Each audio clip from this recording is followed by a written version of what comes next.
스마트 건설이 어떤 방향으로 가고 있고, 그 다음에 여러분들이 사회에 진출을 해서 어떤 식으로 이런 업의 현황을 맞닥뜨리고 또 헤쳐나갈지, 이런 것에 대한 강의를 좀 듣도록 하겠습니다. 그러면 우리 정일국 회장님을 박수로 맞아주시기 바랍니다. 반갑습니다. 한국스마트건설안전협회 정일국 회장입니다. 회장 전에 CTO라고 제가 설명을 하거든요. 여러분들 만나 뵈서 정말 관계가 무량한데요. 제가 1년에 대학교 강의를 한 5번에서 6번 가는 것 같아요. 그래서 여러분들한테 지금 제가 들려드리고 싶은 얘기가 뭐냐면, 스마트 건설 기술 그러는데 과연 이 스마트 건설 기술이 왜 생겼는지, 그리고 지금 정부의 정책은 어떻게 되어 있고 건설사들은 무엇을 준비를 하는지, 아마 여러분들이 취업전선에 나가면 건설사를 가든 발주기관에 정부 산하기관에 들어가든 면접관이 질문하는 내용의 90%는 제가 만들었다고 보시면 됩니다. 제가 궁금하신 분들은 설명 길게 하면 입 아프다고 막 짜증내시더라고요. 네이버에서 정일국 검색해보면 나옵니다. 그래서 제가 지난 15년 동안 스마트 건설 기술을 정부 정책을 어떻게 바꿔왔고, 그리고 지금 잘못된 정책을 어떻게 변화를 시켜야 되는지, 원래 본체는 스마트 건설인데 건설 현장에 중대재해가 너무 많이 발생을 해서 제가 이제 2016년에 스마트 건설 생산성 기술에서 안전으로 전향을 시켰어요. 그래서 지금 안전 기술에 집중해서 만들고 있고, 지금 오늘 먼저 소개해 주신 최덕신 교수님이 저희 대우건설 다닐 때 팀장님이셨어요. 제가 이제 주택 영업 쪽에 있을 때. 그래서 이제 그런 관계력이 왔는데요. 1시간 반 동안 아마 들어보지 못한 얘기를 들어보실 거예요. 그래서 그 내용 잘 숙지하셔가지고 나중에도 궁금한 점이 있으면 언제든지 연락을 주십시오. 참고로 저는 90학번입니다. 교수님들보다 나이가 많을 거예요. 반갑고요. 그러면 첫 번째, 스마트 건설 기술 개론. 학교 강의 자료거든요. 개론이라 그래야지 좀 있어빌리티하다 그래가지고요. 자, 건설 산업의 혁신 필요성은 뭐 얘기 안 해도 이미 다 아실 거예요. 여러분들 당장 지금 뭐 현대건설 갈래, 아니면 도로공사 갈래, 아니면 정부 중기관 갈래, 아니면 카카오나 뭐 요즘에 핫한 무신사 갈래? 그럼 어디로 갈 겁니까? 당연히 무신사 그런 데 가겠죠. 건설사 안 갈 거예요. 아마 홍대 건축과에서 졸업해서 시공 관련된 회사 가는 사람들 10% 내외다. 물론 적게 뽑기도 하고, 아마 10% 내외인데 건설회사 가서 3년 동안 일하고 나서 현타 와서 이직을 한다.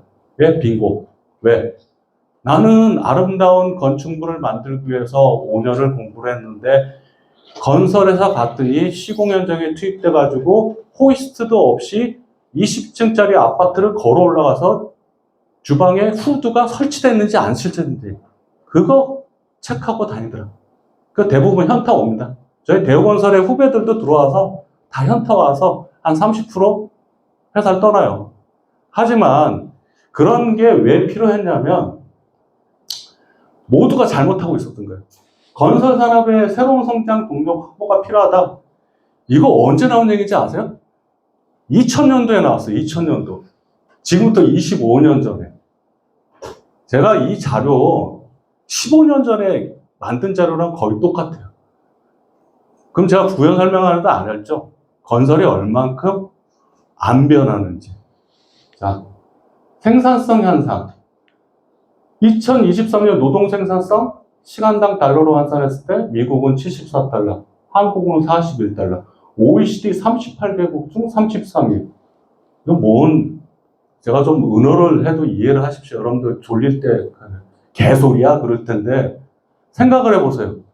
시간당 41달러 미국의 반? 아니 대한민국이 10대 선진국에 올라왔고 임금도 많이 올라갔다는데 뭔 이게 노동 생산성이 이렇게 낮냐? 그럼 여러분들 수학 잘 하시잖아요. 건축학과니까. 두 가지죠. 하나, 급여가 낮다. 근데 그거는 안 맞아요. 미국이 임금이 많이 오르긴 했지만 우리 건설 현장 급여도 근로자 급여도 많이 올랐어요. 그럼 뭐냐? 시간을 갈아놓고 있더라. 그게 여러분들이 탈건하고 싶은 두 번째 이유. 세븐 투 세븐. 안 바뀌어요. 그래서 우리는 건설의 생산성 향상이 필요하다. 안전성? 제가 스마트 건설 안전협회잖아요.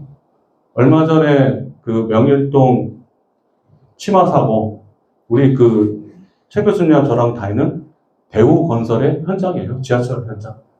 터널 붕괴 사고인데, 싱크홀 사고로 덮어졌다가 아마 PD 수첩에 나와서 다 제조 사고입니다.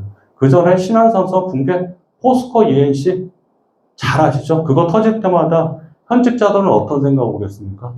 다들, 야, 너 회사 괜찮은 거야? 근데 우리는 항상 사고가 사고를 덮는다고 또다시 대형 사고가 나오기 때문에 걱정을 안 합니다. 그렇게 25년을 살았어요. 근데 이제는 안 된다. 안전성 확보는 제가 오늘 건설 안전 관련해서 여러분들한테 강의를 드리면 한 2시간을 해야 되는데 그거 얘기하다가 스마트 건설 이해 못 시키겠다 그래서 나중에 시간이 되면 또 와서 건설 안전 해드리고요. 스마트 건설 기술은 생산성 확보와 안전성 확보가 주 목적이었다. 그럼 어떻게 하냐? 자, 국토부에 2018년에 스마트 건설 로드맵을 발표를 합니다. 저도 2016년에 참여를 했고 현직 부장인 사람은 저밖에 없었고 다 교수님들이었어요. 근데 이거 보면 이제 여러분들 아까 BIM에 저희 메이서에서 우리 하 팀장 얘기했던 것처럼 BIM 나오고 드론 나오고 근데 문제는 뭐냐면 2018년에 로드맵을 만들어서 발표를 하려면 16년부터 버선 컨설턴트에서 이런 과제를 진행을 했어요. 근데 대부분 참여하신 분들이 교수님들이세요. 그러니까 본인들이 하고 싶은 얘기를 다 한 거예요. 말 그대로 BIM 전공하신 분은 BIM만 듣고 싶고 자동화는 자동화 그리고 OSC 모듈러에 대해서는 또 이게 이렇게 만들어 놓으니까 물론 설계 2D에서 3D로 바꿔 시공 현장 생산에서 모듈화 제조 유지 관리 이런 큰 그림은 좋다 이거죠. 근데 기술의 레벨링이 안 돼 있던 거예요. 우리가 뭘 만들어야 되는지 건설의 도메인이 많이 없으신 분들이 만들다 보니까 이런 18년에 그림은 좋으나 지금 몇 년이죠? 25년이잖아요.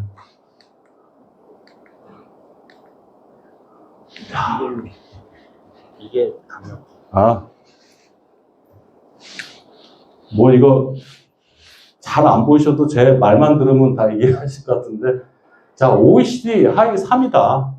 뭐 아까 설명을 드렸고 그 스마트 건설 로드맵을 넣으면 잘하면 25년에는 건설 생산성 50%가 향상됐어요. 그렇게 계획을 잡았어요. 근데 지금 건설 생산성이 향상이 됐습니까? 제가 10년 동안 똑같은 얘기를 하고 있는데 안 됐어요. 왜 안 됐냐면 우리가 무슨 문제를 풀려면 우리 공학도잖아요. 원인을 정확하게 알고 거기에 과학적인 기술을 도입을 해야지 그냥 큰 그림만 그린다고 전체 끌려가는 게 아니니까. 그래서 이거를 또 입 아프게 설명하면 또 여러분들 졸리시니까 제가 이거 이제 코덱이 좀 잘 안 돼서 이 영상이 뭔지 아시죠 여러분들? 처음 봤습니다. 어저께까지 먹방 보고 뭐 여행 유튜버 보고 그거 보시다 이런 자료 많아요. 이게 뭐냐면 1913년 헨리 포드가 하일랜드 파크라는 자동화 공장에 컨베이어 시스템을 처음 도입한 거예요. 그러면서 자동차 생산을 하기 시작하면서 이 자동차가 옛날에는 고가였잖아요. 고가였는데 원가를 낮추는 가장 좋은 방법은 대량 생산이라는 의미를 여기서 만들어냅니다. 그전에는 12시간 반이 걸리던 한 대 생산의 시간을 여기서 어떻게 줄였냐? 1시간 반으로 줄입니다. 그리고 $800 이상 되던 한 대의 가격을 $200로 낮추고 그러면서 고가의 상류층만 사던 자동차를 중산층까지 확대가 됐다. 그러면 이걸 보면서 컨베이어 시스템이 자동차의 대량 생산을 하고 그거는 다 아는 얘기잖아요.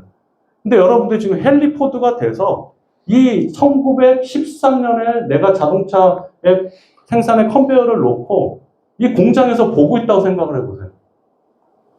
그럼 뭐가 보일까요? 아까 탐 아저씨랑 제리 아저씨 뒤에서 농땡이 피고 놀고 있는 거, 그런 거 보이시죠? 지금 이렇게 열심히 하는데 뒤에서 왔다 갔다 하는 사람도 있어요. 그게 뭐냐면 컨베이어에 올려서 보니까 비효율적인 면이 보이더라. 그럼 아까 탐 아저씨, 제리 아저씨 논다고 했을 때 헨리 포드가 그분들 잘랐을까요? 사장이니까. 물론 문헌은 검색이 안 되지만 그분들은 아마 더 생산을 늘리기 위해서 제2공장, 제3공장에 가서 일을 시키고 있었습니다. 그러면서 계속적으로 생산성 향상을 할 수 있는 방안을 찾아냈겠죠. 왜?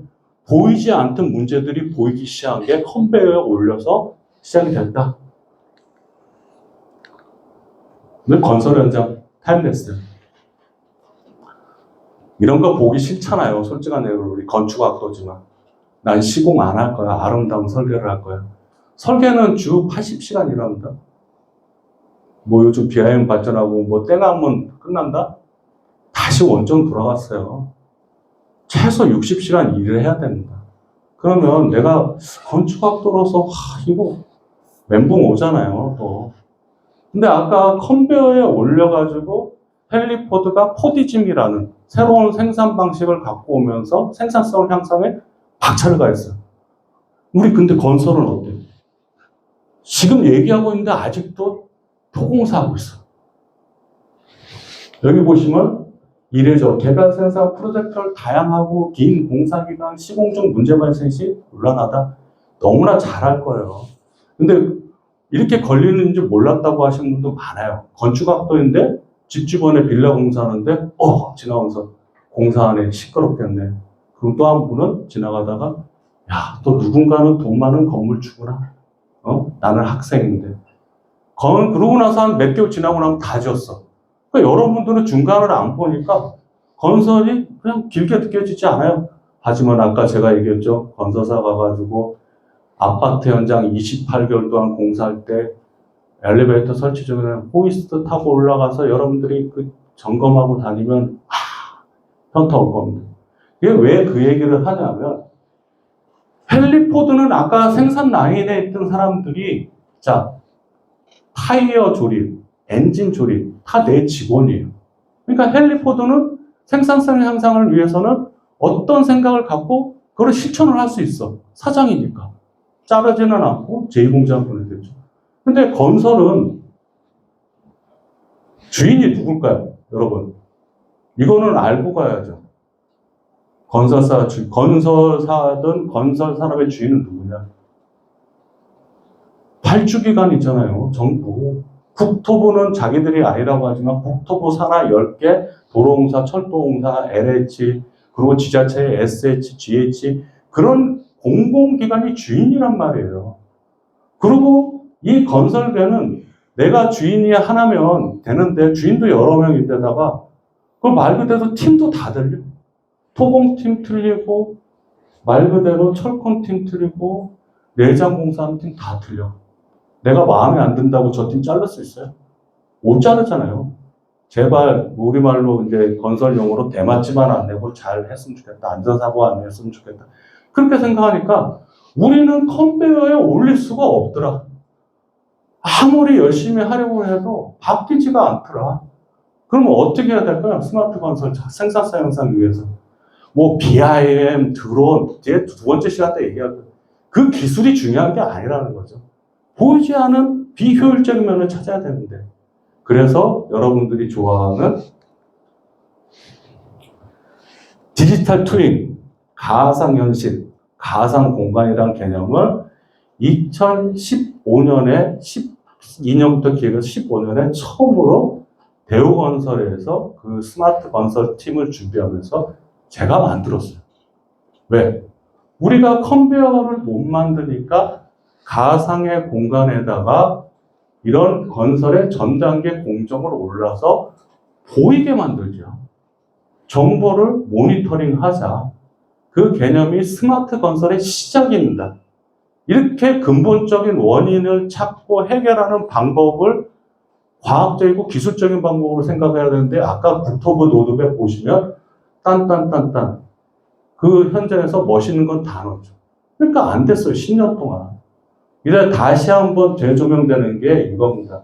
그래서 아까 말씀드렸듯이 CPS라는 거는 사이버 물리 시스템이라고 GPT 찾아보면 할루시네이션이 있으니까 퍼플렉시티 찾아보세요. 거기 나오면 정확하게 설명했으니까 여러분 개념을 알 거예요. 그래서 BIM 설계가 기본이 돼야 된다. BIM 설계가 뭐냐면 여러분들 컴퓨터가 이해하는 정보를 담는 최소 단위가 BIM의 포인트입니다. 걔는 크라우드 포인트라고 해서 X, Y, Z 좌표를 갖고 있죠. 그래야지만 우리가 3디멘전으로 현장을 구성을 하고 거기에 정보를 붙여가지고 보이지 않던 거를 볼 수 있게 되는 게 BIM 설계가 기본적으로 돼야 된다. 그리고 자재 조달도 SCM이라 해서 이미 제조사에서는 쓰고 있어요. 자재 조달 시스템이라는 걸 개발을 해서. 그래서 그 플랫폼을 개발해야 되고, 그리고 디지털 시공 관리는 뒤에 DSC라는 걸 보여드릴 거예요. 대우 스마트 컨스트럭션 플랫폼인데, 그걸 이해하시면 되고, 그 정보가 BIM 설계에서 CPS 상에서 디지털 트윈으로 만들어진 그 플랫폼 안에 정보의 덩어리에 각종 정보가 붙어서 유지관리까지 가서 관리를 해야 된다. 그래서 CPS라는 시공관리 플랫폼을 먼저 개발을 해야 된다. 그랬더니 10년 전에 참여하신 엔지니어들도 아니고 자꾸 교수님 얘기해서 죄송합니다. 교수님들 뭐 검경 박사들 귀등으로도 안 들었어요. 근데 갑자기 요즘에 스마트 건설 나오면 CDE, Common Data Environment 그리고 CPS라는 얘기가 나올 거예요. 왜? 제가 이겼으니까 10년 동안. 제 말이 맞다. 그것부터 해야 된다. 그래서 건설 자동 정보 수집하는 거를 거기다 정보를 붙여야 되잖아요. 건설 현장 정보를. 그래서 드론도 필요하고 라이더 스캔도 필요하고 그리고 물류관리 시스템도 우리가 직접 적용해서 생산 조달하고 현장에 거치까지 될 때까지 과정을 우리 쿠팡에다가 택배 시키면 알아볼 수 있는 그런 정보를 담는 플랫폼이 있죠. 정보가 담아야 되고 그리고 DSC는 뒤에 설명드리고 IoT 유지가 그러면 정보를 담아놓으면 뭐 할 거예요? 붙였어. 어렵게 다 설득해서 발주기관, 정부기관 설득해서 이런 플랫폼 만들었어. 분석을 해야 될 거 아니에요. 그게 여기서부터 AI가 나오는 거예요.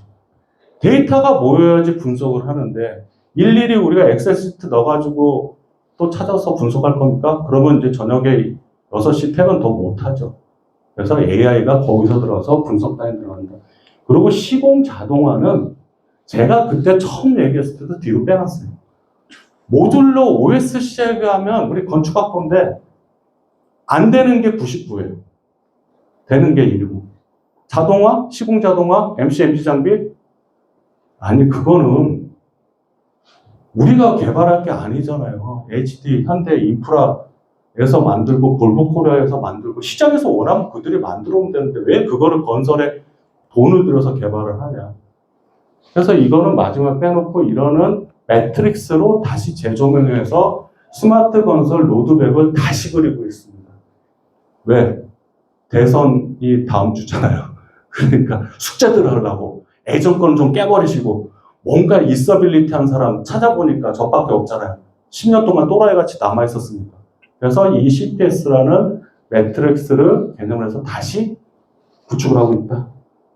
그러면 이런 생각을 갖다가 10년 전에 저희 우리 예전 팀장님이시지만 제가 얼마나 또라이끼리 많잖아요. 회사에서 본부장님들 다 사수니까 설득 안 먹혀요. 그분들은 당장 1, 2년이 중요하니까. 그리고 국토부 가서 이 스마트 건설 만들어야 된다 그러면 국토부 관계자들은 1년, 2년이면 다 바뀌는데 또 리부팅 되는 거야. 뭐 투모로우, 엣지 투모로우도 아니고 똑같은 일을 매년 해. 정일국에 가서. 그래서 힘들어서 그때부터 유튜브 영상을 만들었다. 그래서 말보다는 소리가 안 나오네요. 그러고 보니까. 소리 한번 틀어주십시오. 제가 지금 잠깐만요. 소리는 네.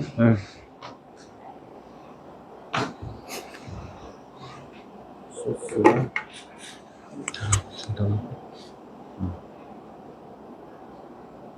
소리는 돼 있어. 소리 돼 있어요? 오이씨, 이게 안 되네. 이게 돼야 되는데. HDMI가? 네. 그러면 네. 소리 없이 또 제가 또 유성 영화처럼 자 이걸 만들어서 국토부 갖고 간 거죠. 버전 2.5고 콘텐츠. 저희가 서해선 복선 터널에 스마트 안전 기술을 최초 적용했어요. 터널 현장에서 태그를 다 달고 그리고 현장에 그 장비가 진출해서 들어오면 터널 어디에 위치하는지 그리고 터널에서 실시간으로 유해가스가 나오는지 발파 후에 문제가 없는지 그리고 재발파를 위해서는 현장에서 인원을 다 소개시켜야 되는데 자동관리 시스템을 구축해서 했고 이게 하이라이트야. 아파트 현장 사람들 작업자들 1000명인데 태그를 1000개를 만들어서 깔았어요. 결국은 30% 분실했습니다. 개당 10만 원입니다. 그래도 저를 회사에서 안 잘랐던 우리 대우 선배님들께 감사 인사드리고요. 이게 건설의 스마트 건설 기술의 바이블이 됐다. 그래서 여러분들이 스마트 건설 안전협회 유튜브 채널이 있어요. 제가 13년부터 만들었는데 보시는 분들은 많은데 왜 구독, 좋아요를 안 합니까? 500명이 안 돼 있어 지금. 저도 수익 좀 올려볼게. 거기에 스마트 건설 자료가 있으니까 한번 쭉 보세요. 그래서 저희가 만들고자 하는 거는 이런 장비 조작에 의해서 관제 모니터가 아니고 설계, 시공, 운영까지 모든 데이터를 아까 제가 얘기했죠. 어디다 담아야 된다? CPS라는 단계의 플랫폼에다 하나하나 데이터를 담아야지만 가상의 컨베어를 만들고 우리가 그 정보가 쌓인 거를 분석해서 생산성 향상을 가져올 수 있다. 그 개념을 이렇게 아름답고 멋지게 여기 나오시는 분들 저희 대우 현 직원들이에요. 그래서 아우 대우 진짜 잘생겼네. 다 현 직원입니다. 근데 이 친구들 다 이제 졸업해서 다른 회사로 갔고 드론도 이따가 또 얘기를 드릴 거예요. 제가 드론을 왜 해야 되는지.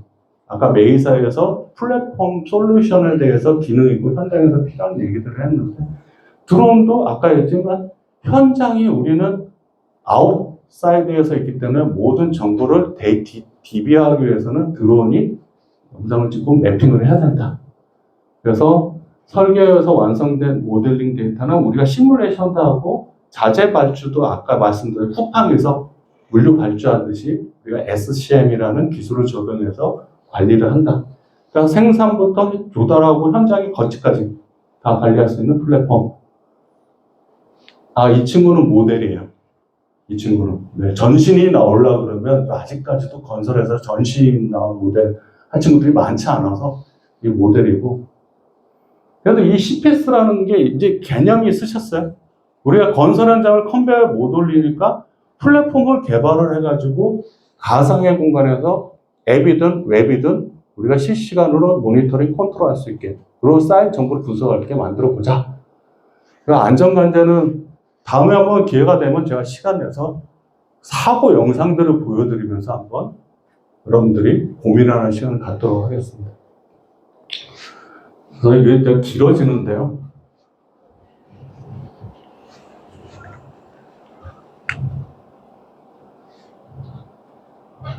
자, 이제 그 유지보수 CPS 이 친구도 그 저기야 모델입니다. 대우 직원에 저렇게 머리 길게 다녔다가는 회사 생활을 오래 못하죠. 그래서 이제 CPS라는 유지 관리하는 모니터 이 한 데이터를 담아서 저희가 어떻게 한다? 이렇게 방대한 데이터를 만들어 건설의 빅데이터로 활용하겠습니다. 짠, 이 친구들은 현직 아직 다니고 있고요. 그래서 이제 대우 스마트 컨스트럭션 기술이 이렇게 가려고 한다. 10년 전에 만든 영상. 근데 이렇게까지 구현을 하고 있는 회사들, 상위 5개사들 없어요. 현대, 뭐 삼성, 말로만 하지만 이렇게 체계적으로 하는 회사들이 없습니다. 근데 중요한 거는 저도 나왔고 회사를 우리 최 교수님도 나왔기 때문에 이걸 누가 하고 있는지 모르겠어요.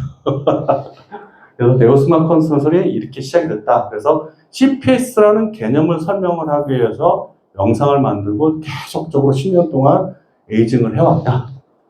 그래서 어느 정도 이제 개념이 잡혔으면 제가 이제 설명드린 게, 빅데이터는 아시죠? 계속 빅데이터 그러니까.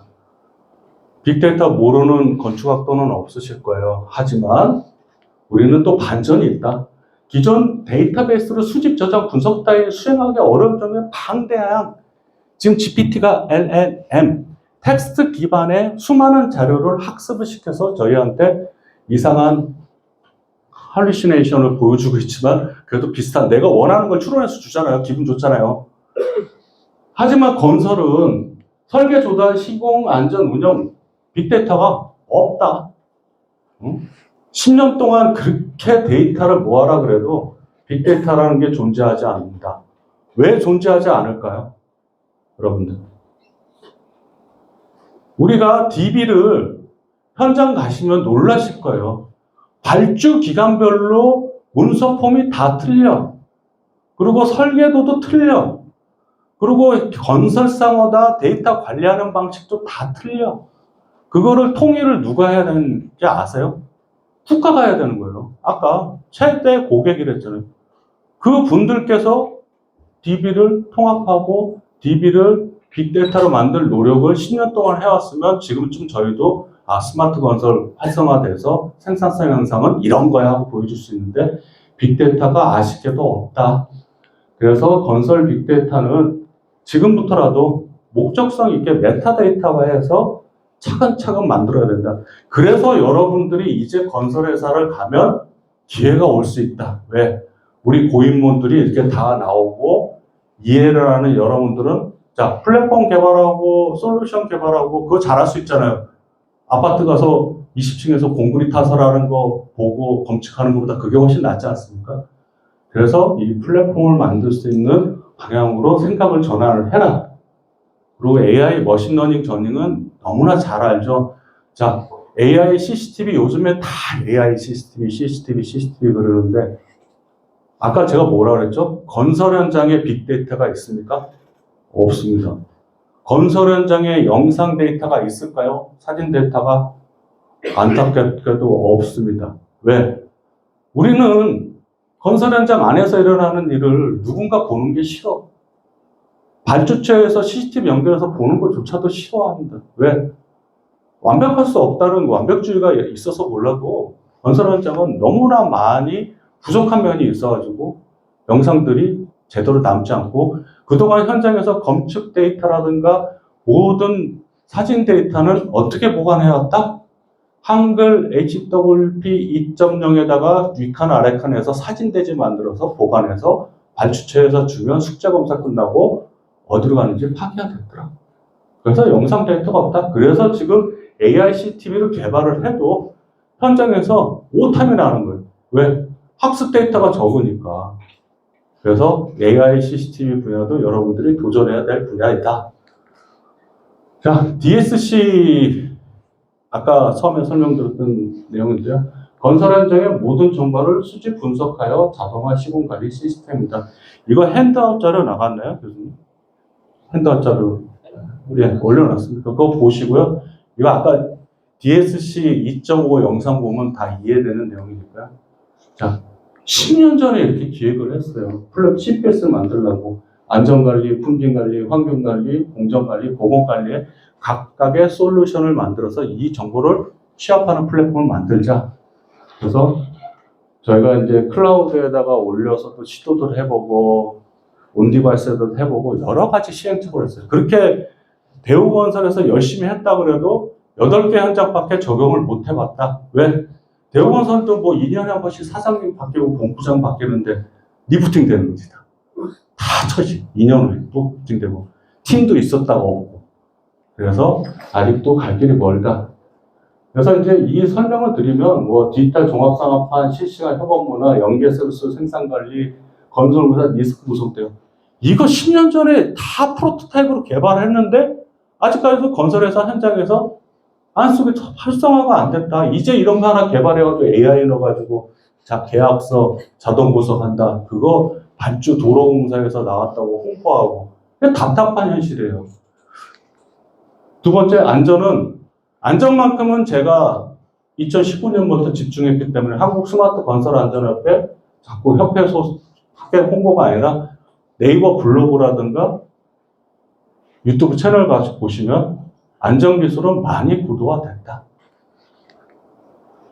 이제 드론 3D 설계하고, 그리고 이제 자동화, 검측 자동화, 그리고 이제 MC, MG 장비, 그리고 통합 관제, 이런 개념으로 저희가 CPS를 구축해야 되고, 아까 이제 제가 설명드렸듯이 자재 발주를 어떻게 관리를 해야 되냐?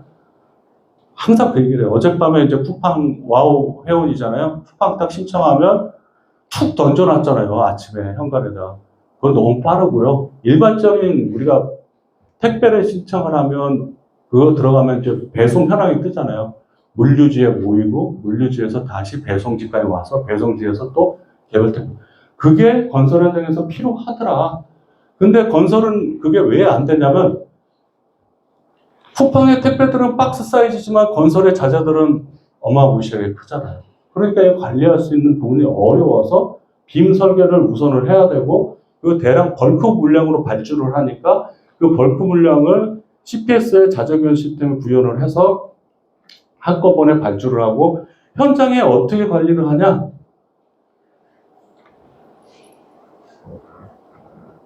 여기다가 QR코드 다 붙일 수가 없잖아요. 철근마다. 그래서 저희가 이렇게 파레트 단위로 해가지고 거기다 팻말을 달고 QR코드를 달아서 했어요. 이거는 이제 건설 토목 현장이 아니라 플랜트 현장입니다. 플랜트 현장은 여기서 건축이니까 플랜트 현장 갈 일 없겠지만 가보면요. 달리기도 하네요. 자재 어디다 싸놓은지도 몰라. 있는데도 또 발주해. 그게 대한민국 건설의 아직까지 현실이다. 그래서 이런 자재관리 솔루션이 필요하다. 그래서 이제 만약에 이렇게 관리를 하고 선입 선출을 하고 저희가 찍어서 설치가 완료됐어. 건축물에. 그럼 얘가 이제 말 그대로 배관 슬리브에서 이상현상이 발견해서 제가 유지보수를 할 때 딱 클릭하면 얘는 언제 발주되고 어느 공장에서 발주된 거고 QC 검사는 어떻게 했고 시공 중에 문제도 뭐가 있다. 그런 이력까지 데이터를 붙여야 된다 이거죠. 그렇게 하지만 아까 헨리 포드가 만들었던 컨베어 시스템을 건설 현장에도 넣을 수 있다. 자, 그 CPS를 만들고 저희가 도로 토목 현장에다가 DSCC, 아까 시공관리 플랫폼을 넣은 거예요. 그래서 사람들 클릭하면 근로자죠. 어느 현장 누구고.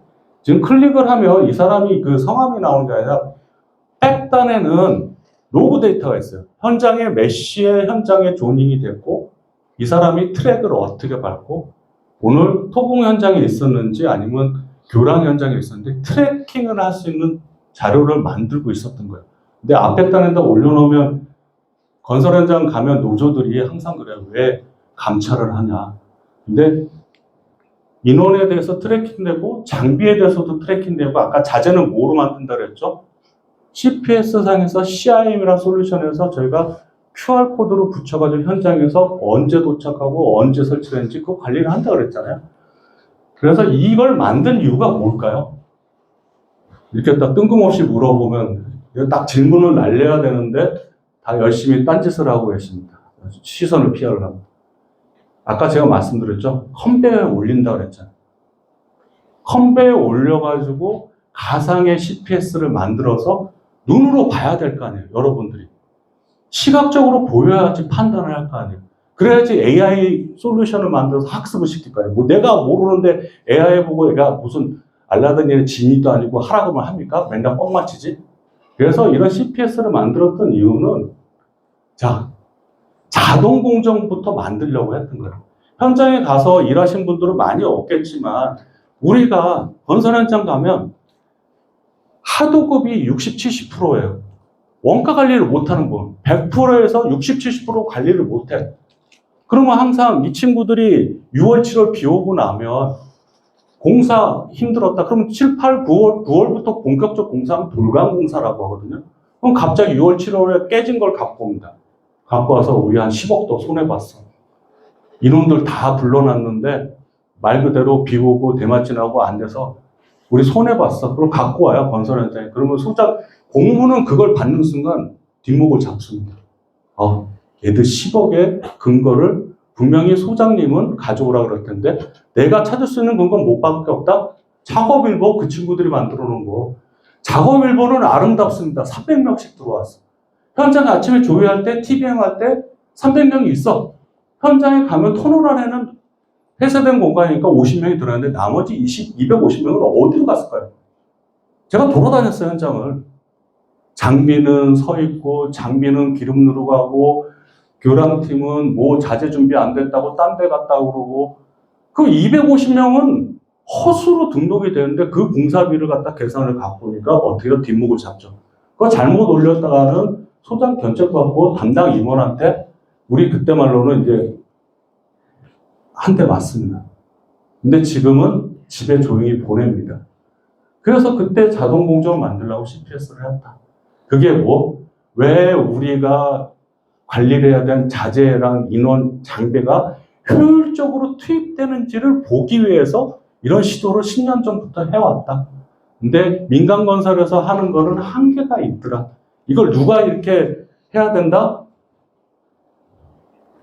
정부기관, 발주기관, 도로공사 철도공단에서 이거를 설계 기준에 넣고 표준 시방을 만들어서 이렇게 관리하라고 줘야지만 건설을 합니다. 왜? 우리는 도급받은 만큼만 일하니까.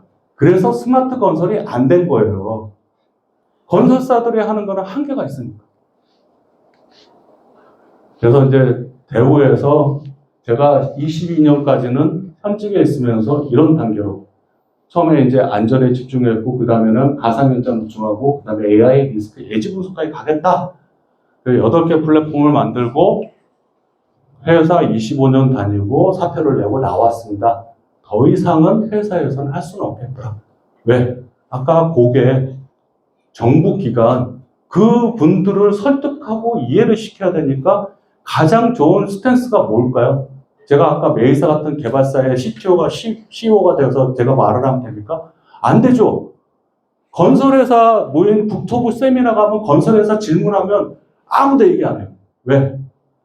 발주기계인데 눈에 나면 우리한테 불이익이 당할까봐.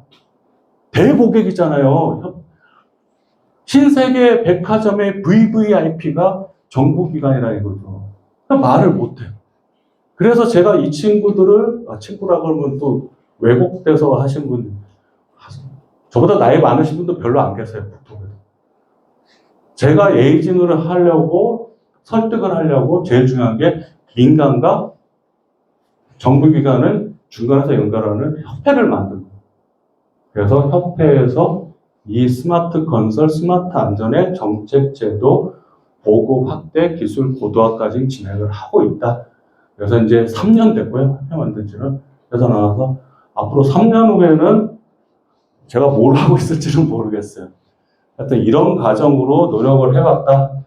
여러분들이 아마 스마트 건설 관련돼가지고 이제 취업 시즌이 다가오잖아요. 그럼 면접관들이 물어볼 거예요.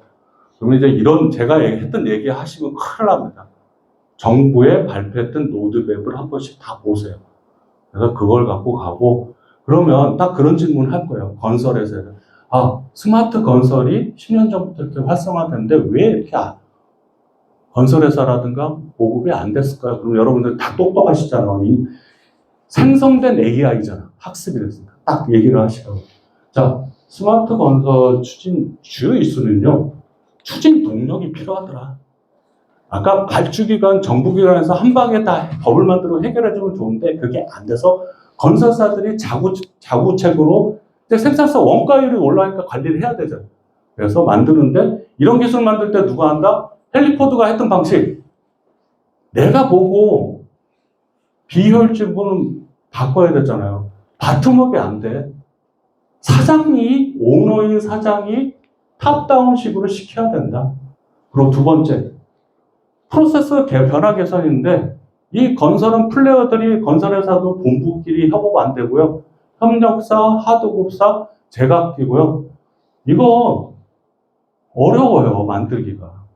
그렇지만 최주변 단위부터 현장의 안전기술부터, 안전은 다들 관심 있습니다. 그 다음에 품질, 그 다음에 생산성까지 단계로 가야 된다. 세 번째, 제일 중요한 거는 스마트 건설 기술에 대해서 교육할 수 있는 풀도 없어요. 기술적인 부분을 하죠. BIM이라든가 드론이라든가 OSC 모듈러에 대해서는 하는데 이 전반적으로 시공생산성 플랫폼을 어떻게 개발하고 어떤 단계에서 넣고 정책 제도는 바꿔야 되는데 어떻게 바꿔 그렇게 얘기할 사람들이 없는 거예요. 그래서 여러분들이 지금부터라도 열심히 건설을 떠나지 않는 이상에는 스마트 건설의 플레이어가 될 수 있도록 해라. 그리고 이제 여러분들이 똑똑한 우수한 실력으로 공부를 하셔서 오히려 선배들을 가르쳐라. 그래서 인력 확보가 중요하다. 그래서 제일 중요한 거는 우리가 잔학계나 건설 현장은 DB가 없었기 때문에 DB 확보가 최우선이다. 그래서 여기까지 일부 정리하고요. 시간이 어떻게 되나요? 55분이니까 한 5분 질문 한두 분만 받을게요. 그리고 나머지 30분을 얘기를 하겠습니다.